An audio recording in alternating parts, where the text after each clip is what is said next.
Assalamualaikum warahmatullahi wabarakatuh. Bismillahirrahmanirrahim. Alhamdulillahirabbil alamin. Wassalatu wassalamu ala asyrafil anbiya'i wal mursalin wa ala alihi wa ashabi ajmain. Amma ba'du. Segenap sahabat dan online yang kami hormati, alhamdulillah kita bertemu kembali pada pengajian usul fikih kitab Mabadi Usulil Fiqih wa Qawaidihi Alam Madzhab Syafi'i, disertai dengan pengembangan dari kitab-kitab lain. Kita pada pertemuan kali ini akan membahas tentang dalil-dalil yang ditolak, al-adillah al-mardudah. Sebelum kita mulai, mari kita bacakan suratul Fatihah pada para nabi, Rasulullah SAW, para sahabat, ulama, masyayikh, pengarang-pengarang kitab yang kita belajar dan mengajarkan ilmunya, dan untuk kaum muslimin muslimat dimanapun berada, khususnya saudara-saudara kita sebangsa setanah air. Semoga kita selalu berada di dalam lindungannya, selalu damai, tentram, tidak ada permusuhan. Al-Fatihah. A'udzubillahi minasyaitonir rajim. Bismillahirrahmanirrahim. Alhamdulillahirabbil alamin arrahmanirrahim. Iyyaka na'budu wa iyyaka nasta'in. Shiratal ladzina an'amta 'alaihim waladdallin. Baik, bismillahirrahmanirrahim. Sesuai dengan tema yang tadi sudah kami sampaikan, kesempatan kali ini kita akan membahas tentang dalil-dalil yang ditolak. Kalau di dalam pertemuan sebelumnya kita menjelaskan tentang dalil-dalil yang diperselisihkan ulama, kali ini kita melanjutkan pembahasan tentang dalil-dalil yang ditolak. Sebenarnya untuk tema kajian kali ini tidak murni adanya sebuah penolakan dari banyak atau semua ulama, akan tapi beberapa di antaranya memang ulama mengambil ataupun menjadikannya sebagai argumen, akan tapi khilafiyah atau perbedaan pendapat dalam hal ini, sebagian kaul, sebagian pendapat tidak begitu kuat, dan bahkan sebagian diantaranya andaikan ini dipakai maka akan menjadikan sebuah mafsadah ataupun sebuah mudarat yang perlu kita antisipasi. Baik, ada 4 pembahasan yang akan kita jelaskan. Yang pertama adalah masalih mursalah, maslahat mursalah. Kemudian yang kedua adalah qaulus sahabi, ucapannya atau pendapatnya sahabat. Yang ketiga adalah istihsan. Yang keempat adalah ilham. Baik, yang pertama di antara dalil-dalil yang ditolak, perlu difahami di sini bahwa yang dimaksud ditolak di dalam penjelasan nanti ini adalah ditolak menurut mayoritas ulama, khususnya adalah menurut madhab Syafi'i. Jadi dari kalangan Syafi'iyah tidak menerima 4 dalil ini, masalah mursalah, kemudian qaulus sahabi, pendapat sahabat, istihsan, kemudian ilham. Yang pertama masalah mursalah. Apa itu masalah mursalah? Penjelasannya demikian. Qaulal mu'allif rahimahullah ta'ala wa nafa'ana bihi wa bi'ulumi fiddin wa dunya wal akhirah radhiyallahu anna wa ankum.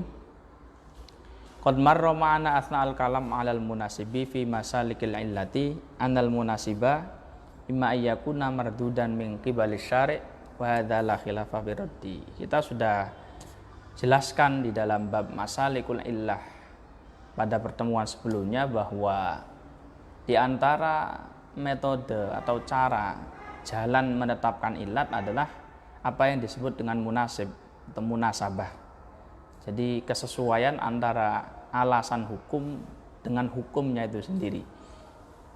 Dan ketika ada munasabah, ada kesesuaian, semisal hukuman takzir diberlakukan untuk orang yang melakukan kriminal, ini kan sesuai dengan pensyariatan takzir, maka ini jelas diterima oleh syariat. Wa imma ayyakuna mu'tabaran bin nas awil ijma' aw yatarattabul hukmu ala wifqihi wa hadza idzun la khilafa fi qabulihi. Demikian pula ketika sebuah hukum itu sudah dijelaskan, sudah dinyatakan secara jelas oleh nasus syariah, hadis, Al-Quran atau ijma' ulama, maka jelas ini bisa kita terima. Wa imma alla yashhada lahu syar'u la bi'tibarin wala ilgha'in. Wa hadza huwa alladzi sanatakallamu anhu al-an wa huwal musamma bil mursal awil masalihil mursalah awil istislah. Dan ada kalanya syariat itu diam dalam arti tidak menjelaskan apakah dalil itu bisa diterima atau tidak bisa diterima. Jadi tidak jelas atau tidak tegas menolak dan juga tidak jelas untuk mendukung. Nah, ini yang dimaksud dengan maslahat mursalah.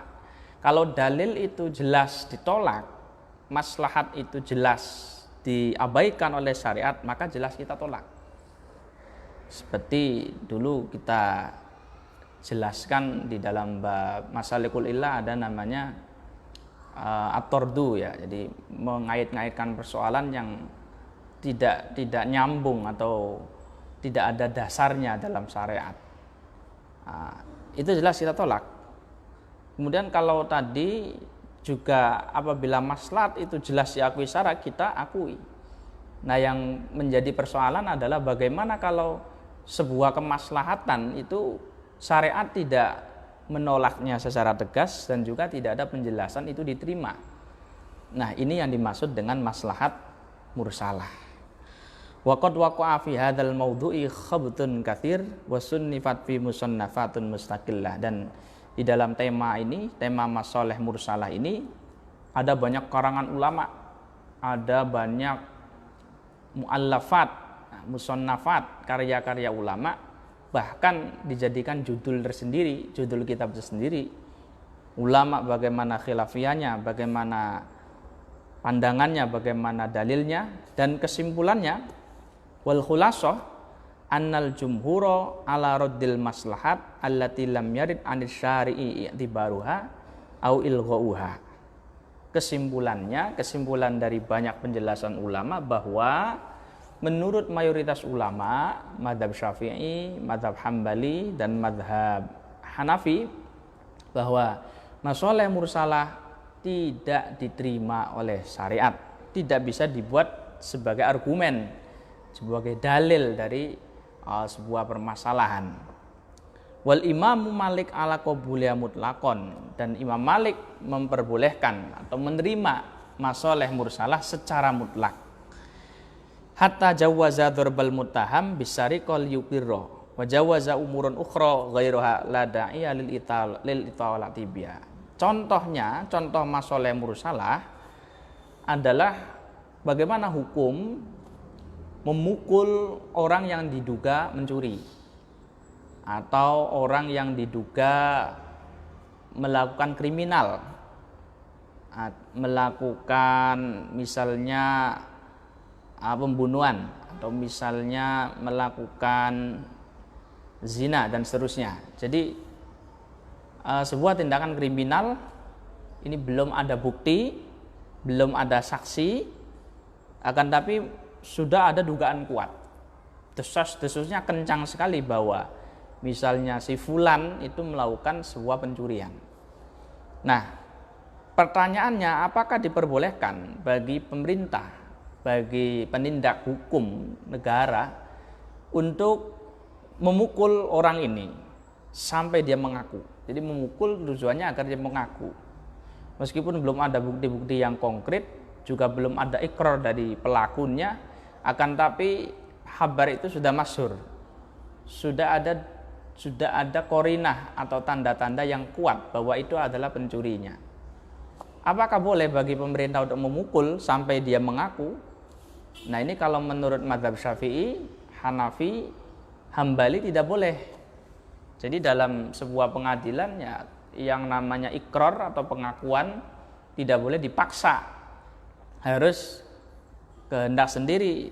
Jadi kalau mau adanya sebuah penindakan tidak cukup dengan sebuah paksaan atau desas-desus, nggak cukup, tapi harus ada operasi tangkap tangan, ada OTT, ada bukti nyata bahwa itu adalah pelakunya. Akan tapi kalau menurut mazhab Maliki boleh. Misalnya sudah punya data yang kuat, sudah ada dugaan kuat dari pihak aparat, boleh dipukul sampai dia mengaku. Nah, ini persoalan ini namanya masalah mursalah. Jadi ada sebuah tujuan penindakan hukum yang di sana belum ada bukti konkret. Ini adalah persoalan yang oleh syariat tidak ada penjelasan. Hukum memukul agar mengaku itu tidak ada dalil satupun dari syariat untuk membenarkan atau memperbolehkannya. Demikian pula tidak ada dalil yang menyatakan ini ditolak, ini tidak boleh. Nah, maka masalah mursalah ada di sana. Menurut mazhab Maliki boleh karena melihat pada kemaslahatannya. Nah, baik. Jadi contohnya itu Durbul muttaham bisariqah liyukirra. Boleh Imam Malik kalau yang lain. Nah, untuk masalah penerapannya bagaimana, ya kita serahkan kepada perundang-undangan yang ada di negara. Bagaimana apakah pendapat mana yang diambil dalam sebuah perundang-undangan, ini kita tidak bisa memutlakan mana yang lebih maslahat, mana yang lebih baik, tapi perlu ada perundingan-perundingan bagaimana madharat manfaatnya, kemudian apakah bisa diterapkan di daerah itu sesuai dengan adat istiadatnya. Ini fleksibel sekali penerapannya. Jadi kita hanya menjelaskan tentang hukum fikihnya demikian dan istidlal ataupun cara merumuskannya demikian. Baik, itu masalah mursalah, nggak diterima menurut jumhur ulama. Kemudian Imam Al-Ghazali, ya. Al-Imam Al-Ghazali sebagaimana ulama-ulama yang lain ini berpendapat bahwa masalah mursalah bisa diterima dengan memenuhi beberapa syarat, memenuhi beberapa ketentuan. Syaratnya ada 3 ya. Kesimpulannya menurut Imam Ghazali dan yang lainnya ada 3 syarat maslahat mursalah, maslahat yang mursalah yang dilepaskan kalau makna lughatnya itu boleh dipakai. Yang pertama adalah daruriyah, yang kedua adalah qat'iyah, yang ketiga adalah kulliyah. Ada 3 ya, daruriyah, qat'iyah, kulliyah. Maslahatnya yang pertama harus darurat, harus dalam taraf darurat. Yang kedua harus bisa dipastikan keberhasilannya. Kemudian yang ketiga harus kulliyah, harus menyeluruh kepada orang banyak, berkaitan dengan maslahat orang banyak. Baik, yang pertama daruriyah. Daruriyah itu apa? Wa daruriyah allati takunu min ihdad daruriyat al-khams wa hiya hifdzuddin wan nafsi wal aqli wal mal wan nasab. Jadi daruriyah itu kemaslahatan yang kembali pada 5 hal pokok yang harus dijaga, atau biasa kita sebut sebagai dengan kulliyatul khamas atau maqasidus syariah. Yang pertama adalah menjaga agama, menjaga nyawa, menjaga akal, menjaga harta, dan menjaga nasab. Jadi kalau 5 urusan ini sudah diancam, sudah terenggut atau sudah ada gangguan untuk 5 ini, menghancurkan 5 hal pokok ini, maka boleh untuk menerapkan maslahat mursalah. Yang kedua, syaratnya harus pasti. Apa itu pasti? Fahyallati yudzamu bihusulil maslahati biha. Jadi sebuah kemaslahatan yang dipastikan keberhasilannya. Jadi tidak hanya sebatas dugaan ataupun sebuah kemungkinan yang belum pasti. Kemudian yang ketiga syaratnya kulliyah. Wal kulliyatu hiya allati takunu mujibatan li faidatin ammatin lil muslimin. Jadi kulliyah itu adalah sebuah kemaslahatan yang bisa menghasilkan kemanfaatan untuk orang muslim, kemanfaatan umum yang bersifat menyeluruh untuk orang-orang Islam. Nah, contoh maslahat mursalah yang memenuhi 3 kriteria ini. Wa mathalu lidzalika bima idza shalla alaina kuffarun tatarassau bi usara minal muslimin. Contohnya ketika negara kita diserang oleh penjajah kafir yang mereka membuat tameng dengan tawanan-tawanan muslim. Wa qatana bi annana lawim tanana an qatlit tursi min ajli qatlil kafarah la sodamuna. Dan kita memastikan apabila kita tidak membunuh benteng muslim tadi untuk memerangi serangan orang-orang kafir, menjajah kafir, maka mereka akan menyerang kita. Wastaulau ala diyarina wa qatalu ba'da dzalika at-tursa taba'an likafatil muslimin. Tidak hanya itu, mereka akan menguasai negara kita, penjajah akan membunuh benteng-benteng, tameng-tameng dua orang muslim tadi. Walau anna romaina tursa wa qatalnahu la qatalna musliman min ghairi dzambin sodaro minhu. Meskipun kalau kita itu membunuh benteng muslim tadi, memeranginya, kita akan membunuh muslim yang tidak ada dosa sama sekali. Nah, fa inna qatlan tursi fi hadil halati maslahatun mursalah, membunuh tameng atau benteng prajurit muslim ini adalah maslahat mursalah. Li'annahu lam yu'had fi syar'i jawazul qatli muslimin bila dzambin, sebab tidak ada dalil satupun yang memperbolehkan membunuh orang muslim tanpa ada dosa. Walaysa hunaka dalilun ala adami jawazi qatlihi inda shimali ala maslahatin ammah daruriyah qat'iyah kulliyah lil muslimin. Dan tidak ada dalil dari syara yang menyatakan atau yang menafikan, yang melarang membunuh seorang muslim, membunuh sebagian orang muslim ketika ada sebuah kemaslahatan yang dapat dipastikan, yang bersifat darurat dan manfaatnya untuk umum, kalangan umumnya orang-orang muslim. Nah, yang demikian ini ketika ada contoh yang seperti itu, menurut Imam Al-Ghazali dan lainnya boleh menggunakan maslahat mursalah.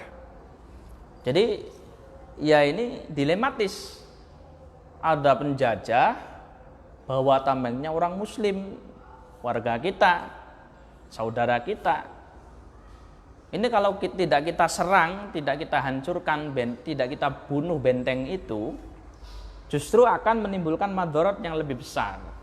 Mereka akan menyerang kita, penjajah itu akan seenaknya sendiri merusak negara kita, bahkan prajurit tadi yang dijadikan tameng juga akan pada akhirnya akan mati.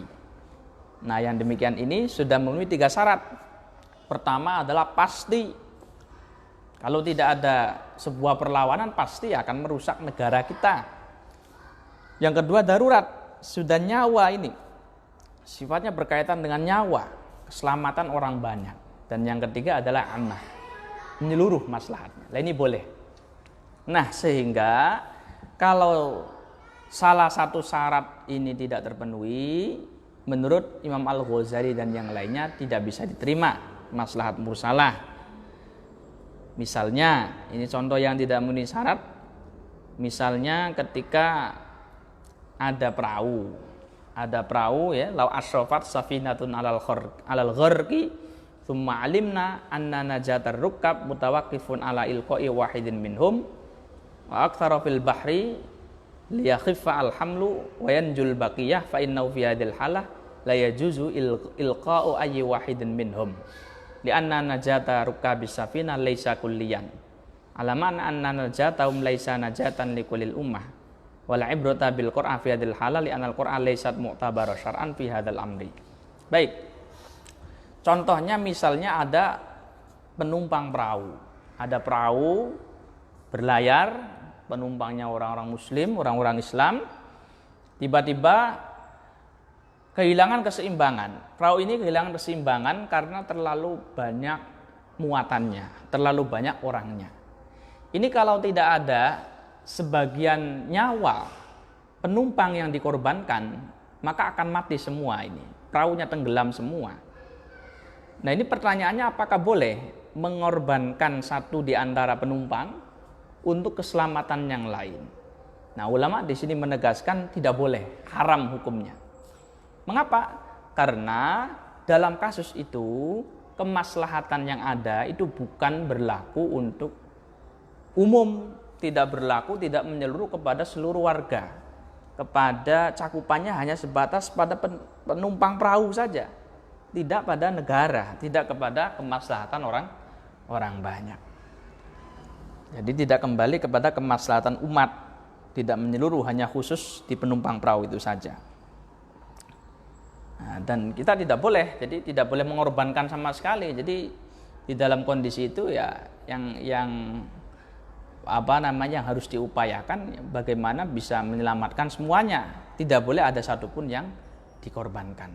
Dan andaikan sudah usaha ternyata meninggal, itu meninggalnya adalah mati syahid. Jadi salah satu kematian yang berpahala, punya keutamaan adalah meninggal disebabkan karena tenggelam. Baik, itu maslahat mursalah. Yang kedua qaulus sahabi, pendapatnya sahabat Nabi. Jadi misalnya Sayyidina Umar menyampaikan pendapat, Sayyidina Abu Bakar menyampaikan sebuah gagasan tentang sholat, tentang puasa atau yang lainnya, semua tentang hukum-hukum fikih. Ini bagaimana hukumnya? Secara garis besar ada dua perincian. Ucapannya sahabat Nabi itu ada dua kategori. Yang pertama adalah kategori ucapan sahabat Nabi yang tidak berkaitan dengan ijtihad. Itu murni merupakan sebuah pengajaran dari Rasulullah. Jadi memang sahabat ini tidak berijtihad dalam kasus itu. Kemudian yang kedua adalah ucapannya sahabat Nabi yang berkaitan dengan persoalan ijtihadiyah, persoalan yang diusahakan untuk perumusan hukumnya. Baik, kalau berkaitan dengan yang pertama, jadi ucapannya Sayyidina Ali misalnya, ini berkaitan dengan sebuah ibadah, misalnya ini ubudiyah, sebuah ibadah yang Sayyidina Ali tidak berijtihad di sini, akan tapi murni beliau mengutip dari sabdanya Nabi. Nah, ucapan sahabat yang demikian ini ulama menegaskan diterima, tidak ada khilaf untuk diterima, karena pada hakikatnya dalam persoalan ini yang kita ambil adalah sabdanya Nabi melalui riwayatnya sahabat itu. Nah, salah satu contohnya ini semisal Imam Syafi'i mengatakan ruya an aliyin annahu shalla fi lailatin sitta rakaatin fi kulli rakaatin sittu sajadat. Jadi diriwayatkan dari Sayyidina Ali bahwa Sayyidina Ali itu sholat dalam satu malam sebanyak 6 rakaat, di setiap rakaat ada 6 sujudan. Waqala kemudian Imam Syafi'i kemudian mengatakan lau tsabata dzalika an aliyin laqultu bi. Kalau itu betul dari Sayyidina Ali, maka saya berpendapat yang sama. Fa innahu la majala fi lil qiyas fa dhahir annahu fa'alahu tauqifan. Jadi tidak ada sebuah celah ataupun sebuah ruang untuk mengkiaskan di sini. Maka yang tampak, yang zahir adalah Sayyidina Ali melakukannya berdasarkan pengajaran langsung dari Rasulullah. Tidak mungkin Sayyidina Ali membuat syariat baru. Nah, ini namanya persoalan-persoalan yang tidak ada ruang ijtihad di sana, maka bisa diterima. Baik, kemudian kalau berkaitan dengan persoalan yang ijtihad, jadi ucapan sahabat yang berkaitan dengan urusan ijtihadiyah, maka ulama sepakat bahwa ucapannya sahabat dinisbatkan kepada sahabat yang lain ini tidak bisa dibuat hujah. Jadi misalnya Sayyidina Abu Bakar berpendapat, kemudian pendapatnya Abu Bakar ini tidak bisa dibuat hujah untuk Sayyidina Ali, tidak bisa dibuat hujah untuk Sayyidina Umar, untuk Sayyidina Ibnu Abbas, Ibnu Mas'ud dan lainnya. Mengapa? Li ijma'is sahabat ala jawazi mukhalafati ba'dim ba'dun, karena sahabat sepakat boleh ada perbedaan antara satu dengan yang lain. Baik, itu kalau dinisbatkan kepada sesama sahabatnya. Kemudian kalau dinisbatkan kepada selain sahabat, bagaimana? Apakah ucapannya itu bisa dibuat argumen? Misalnya Sayyidina Ali punya ijtihad, Sayyidah Aisyah punya ijtihad, Sayyidina Umar punya madhab dalam fikih. Apakah bisa dibuat acuan untuk merumuskan hukum? Nah, di sini dinyatakan was-shahih alladzi alaihil Imam Syafi'i wa ashabu wa jumhurul usuliyin annahu laisa bihujjatin. Menurut pendapat yang sahih, yang kuat, Imam Syafi'i, para ashabnya dan mayoritas ulama usul tidak dapat diterima. Jadi mazhabnya sahabat tidak bisa dibuat argumen untuk merumuskan hukum. Nah, baik. Jadi mengapa tidak bisa dibuat argumen? Karena di dalam masalah itu sudah bukan qaul syar'i. Itu sudah tidak lagi merupakan ucapan dari syariat dari Nabi, tapi sudah tafsir dari sahabat. Lah kalau sudah bicara tafsir dari sahabat, maka menurut mayoritas usuliyin maka tidak bisa diterima. Mengapa? Karena ada satu konsep yang ini adalah mungkin sudah masyhur di kalangan ulama, bahwa tidak boleh seorang yang mampu untuk berijtihad untuk bertaklid kepada yang lain. Jadi misalnya Imam Syafi'i mujtahid, mampu merumuskan hukum, Ibnu Abbas juga sama, mampu merumuskan hukum. Maka Imam Syafi'i tidak boleh haram hukumnya taklid kepada Ibnu Abbas. Padahal beliau sendiri, Imam Syafi'i, mampu berijtihad sendiri. Jadi al-mujtahid la yuqallidu mujtahidan akhar. Mujtahid tidak bisa bertaklid kepada yang lainnya. Dan salah satu yang masyhur dari statement Imam Syafi'i tentang masalah ini, mengapa tafsir ataupun madhab dari sahabat tidak bisa dibuat acuan dalil. Imam Syafi'i mengatakan hum rijal wa nahnu rijal, mereka itu ulama, mereka itu mujtahid, kita juga sama mampu berijtihad. Fa kaifa akhudhu biqauli man law asartu la hajaztu, bagaimana mungkin saya mengambil sebuah pendapatnya orang yang apabila saya satu masa dengannya maka saya akan mampu mendebatnya. Ini ucapannya Imam Syafi'i, jadi bukan sebuah kesombongan ya, bukan, akan tapi ini adalah murni statement ilmiah, sebuah statement yang menegaskan kepada kita kalau sama-sama orang alim, sama-sama itu orang mampu, punya pandangan sendiri, punya kemampuan, kecakapan sendiri, bisa jadi berbeda pendapatnya, tidak bisa dipaksakan mengikuti atau tidak boleh mengikut kepada yang lain. Baik. Karena demikian ini, maka menurut mazhab Syafi'i bahwa tidak boleh bagi mujtahid untuk bertaklid kepada sahabat.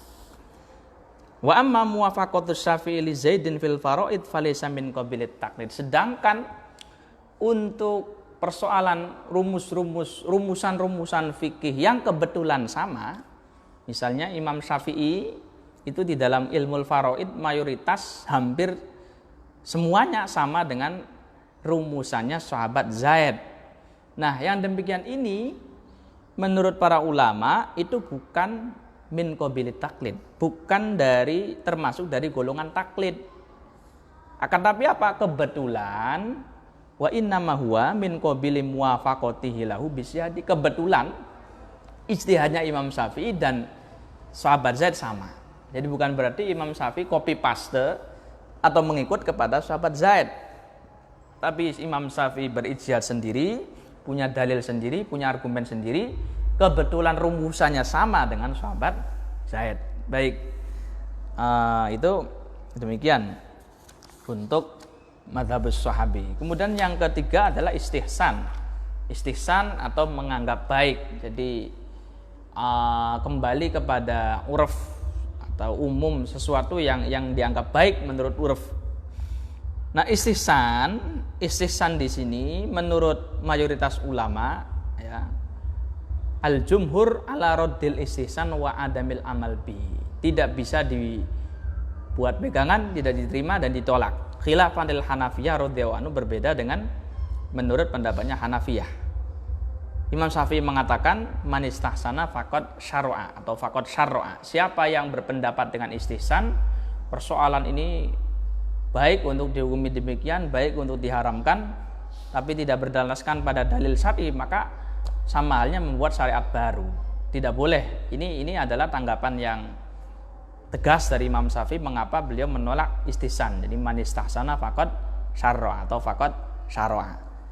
Nah, contohnya istihsan itu seperti mu'atoh misalnya. Jadi jual beli tanpa ada sighat. Jadi jual beli, pembeli menyerahkan uang, penjual menyerahkan barang tanpa ada ijab kabul. Ini kalau menurut Hanafiyah sah. Kenapa? Melalui metode istihsan. Ini adalah sesuatu yang baik, yang dianggap wajar menurut uruf, jual beli tanpa ada sighat. Sedangkan kalau menurut Syafi'i tidak sah. Mengapa? Karena jelas di dalam jual beli itu harus ada ridho. Innamal bai'u antarodin, dan ridho itu adalah sesuatu yang samar, sehingga harus ada sesuatu yang menunjukkannya, yaitu apa? Sighat. Nah, maka Imam Syafi'i tidak menerima meskipun uruf itu dianggap wajar, dianggap sah-sah saja dalam masalah itu, akan tapi tidak diterima. Ini contoh dari istihsan. Jadi istihsan yang sebuah persoalan yang di perumusan hukum berdasarkan anggapan baik, meskipun di sana tidak ada dalil yang kuat atau bahkan bertolak belakang dengan dalil yang ada. Atau misalnya seperti di dalam bab istisna, jadi pesan bangunan, transaksi pemesanan bangunan, ini saya pesan buatkan rumah. Lah ini tidak jelas, borongan, tidak diperinci berapa bangunannya, berapa banyak sekali sesuatu yang majhul, tidak diketahui berapa ongkosnya, berapa waktunya. Kalau menurut mazhab Syafi'i tidak sah karena majhul, karena tidak diketahui manfaatnya, jasanya, kemudian rumahnya tidak diketahui. Tapi kalau Hanafi, kalau itu sudah wajar menurut uruf, dianggap baik, nggak masalah. Nah, ini namanya istihsan. Baik. Kemudian yang keempat, terakhir, dalil-dalil yang ditolak adalah al-ilham. Ilham, kalau ilham itu pengetahuan ataupun ilham dari Allah yang diberikan kepada hamba-hambanya terpilih. Definisinya begini ilham, bahwa syai'un yaqau fil qalbi fayan syarihu bis sadru yaqtasu billah ba'da asfiyai. Jadi ilham itu adalah sesuatu yang berada di hati, yang tersampaikan di hati, kemudian hati itu menjadi lapang karenanya. Yang mana Allah mengkhususkan atau memberikan ilham kepada sebagian hamba-hambanya yang terpilih. Jadi misalnya ada wali diilhami dari Rasul, kamu tahun ini harus berhaji, kamu masyarakatnya harus diarahkan demikian. Lah ini adalah ilham. Jadi informasi spiritual, ya. Informasi spiritual bukan berdasarkan teks hadis, tidak ada dalam ayat Quran, akan tapi melalui mimpi, melalui sebuah mimpi ataupun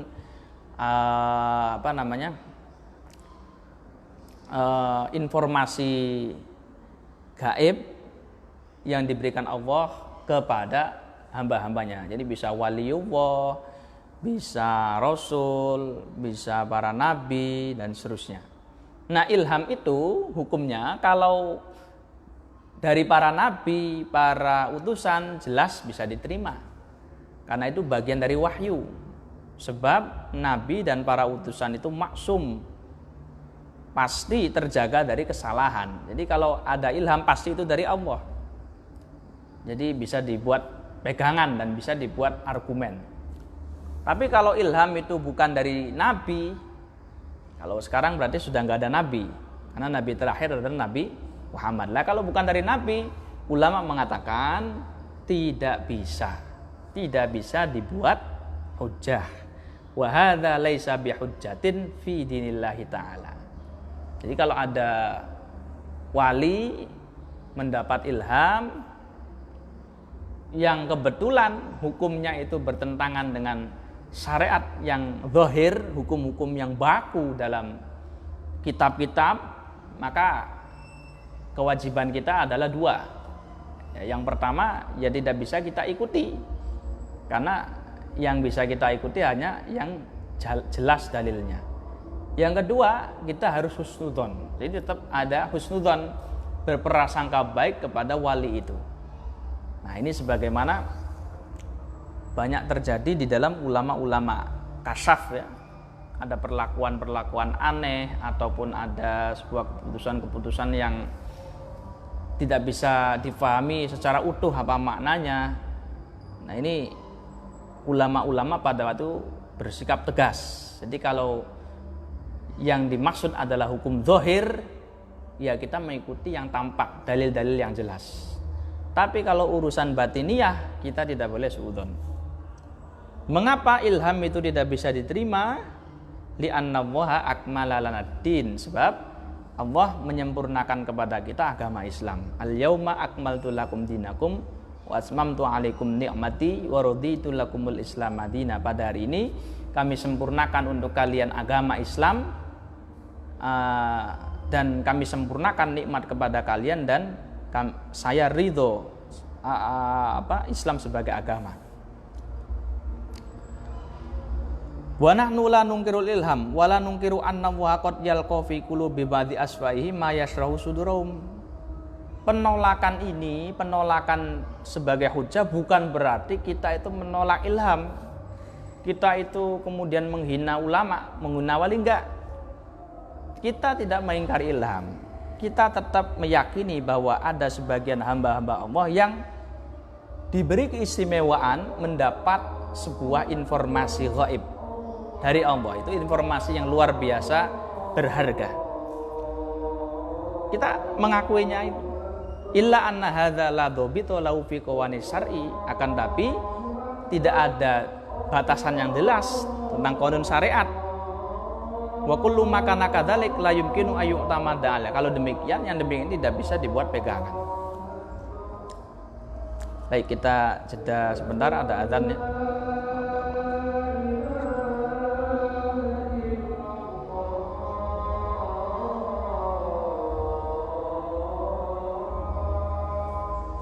Asyhadu an la ilaha illallah.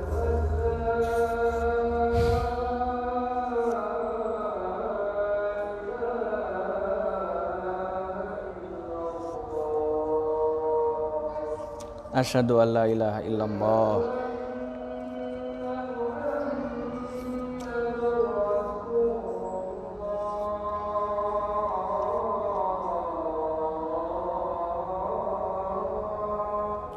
Asyhadu anna Muhammadar Rasulullah.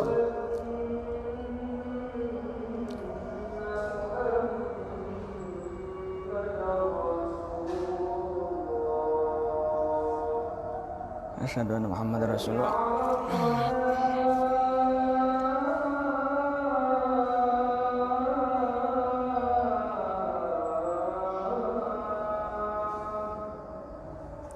La haula wala quwwata illa billah.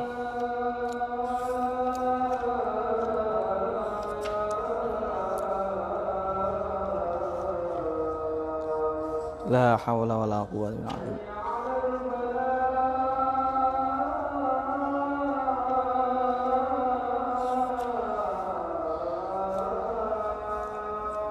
La haula wala quwwata illa billah.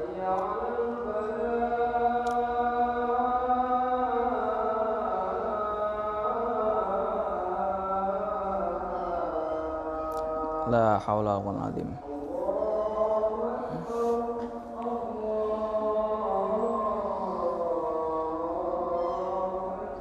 Allahu akbar.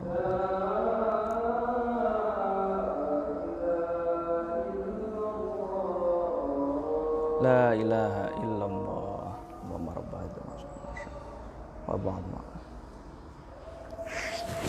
Baik, kita lanjutkan sedikit lagi. Mengapa ilham itu tidak bisa diterima? Walau fatahna hadzal bab fi syari'ah lat-taraba amruha. Kalau kita itu membuka keran masalah ini, dikit-dikit bisa terima, dikit-dikit ada orang mimpi bisa kita buat hukum. Yang aslinya di kitab haram bisa boleh, yang boleh jadi haram dan seterusnya. Lat-taraba amruha, maka akan banyak ketidakseimbangan, akan banyak ketimpangan-ketimpangan. Wala za'ama katsirun minan nas annau ulqiya ilaihim, dan pasti akan banyak orang ngaku, saya itu dapat ilham, saya itu dapat mimpi dari nabi, dari rasul, dari wali songo dan seterusnya. Dari siapa? Dari jin siapa? Padahal tidak jelas itu syariatnya, kelakuannya, ilmunya tidak mumpuni. Nah, ini kan bahaya sekali. Au ulhimu fi qulubihim wa hadza babun ittafaqal ulama ala ighlaqi bil ijma. Ini adalah pintu yang ulama sepakat untuk menutupnya. Bal zadu ala dzalika, ini ada sedikit tambahan keterangan. Apabila ada seorang qadhi, ada seorang pengadil, ini bermimpi bertemu Rasulullah, kemudian Rasulullah menghabarkan kepada orang itu bahwa keputusan kamu di pengadilan itu tidak sah karena saksi kamu itu bohong. Padahal secara hukum zahir hukum zahirnya sudah memenuhi ketentuan syariat. Saksinya itu adil, saksinya terpercaya, sudah memenuhi standar syariat. Ini hukum zahirnya sudah sah. Tapi dia, seorang qadhi ini kemudian bermimpi melihat Rasul bahwa Rasul menghabarkan ini keputusannya batal atau tidak sah. Nah, yang demikian ini ulama mengatakan yajibu alaihi ayyumina bi anna qada'ahu batil. Ini kan dilematis. Ini kalau qadhi ini harusnya ikut siapa? Apakah mengikuti ketentuan yang di kitab, di Turas yang jelas itu harus diterima? Apakah mengikuti ilham yang dia dapatkan dari Rasulullah melalui mimpi itu? Nah, maka ada sesuatu yang bijaksana sekali, ini rumusannya dari ulama. Yajibu alaihi ayyumina bi anna qada'ahu batil. Orang itu wajib, qadhi itu wajib beriman, percaya bahwa keputusannya itu salah. Di anna ru'yata Rasulullah sallallahu alaihi wasallam fil manam hak, karena bermimpi melihat Rasul di mimpi itu hak, benar.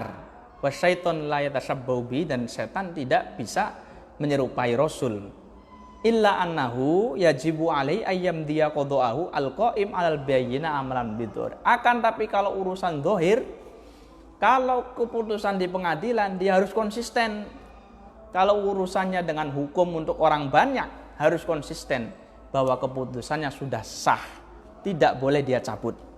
Nah, ini luar biasa sekali. Jadi untuk masalah ilham ini kita pilih demikian. Jadi kalau untuk urusan hukum zahir, kaitannya dengan orang banyak, syariat-syariat yang sudah mapan, ya kita pakai dalil-dalil yang jelas, yang sudah dirumuskan oleh ulama-ulama di beberapa kitab fikih, madzhabul arba'ah, itu yang kita pakai. Nah, bagaimana kalau urusan batinnya? Kita harus husnudzon. Jadi sebagaimana seorang qadhi tadi itu harus tetap beriman bahwa itu adalah sesuatu yang batil. Tapi kalau urusan keputusannya dia harus tetap menghukumi dengan yang lain. Ini bahaya sekali kalau ilham itu kemudian bisa dijadikan sebuah kontribusi dalam perumusan hukum. Nah, ini bahaya sekali karena akan banyak ketimpangan tadi. Fenomena ini kan sudah sejak dulu terjadi, bahkan ya sampai sekarang. Tiba-tiba ada orang ngaku wali, tiba-tiba ada orang ngaku sebagai orang sakti, orang yang kekasih Allah dan seterusnya. Padahal perilakunya tidak menggambarkan yang syar'i dan seterusnya, ini ilmunya juga tidak mumpuni. Nah ini kalau kita buka bab ilham itu bahaya sekali untuk urusan hukum zahir. Kalau urusan hukum batin, ya husnuzon, kita harus berprasangka baik kepada orang siapapun hamba-hambanya terpilih.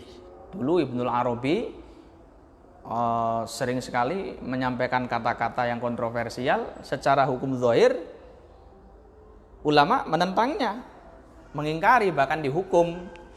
Akan tapi secara hukum batin ulama tetap berkeyakinan baik kepada beliau Imam Ibnul Arabi. Baik, itu barangkali yang bisa kita jelaskan, kurang lebihnya mohon maaf.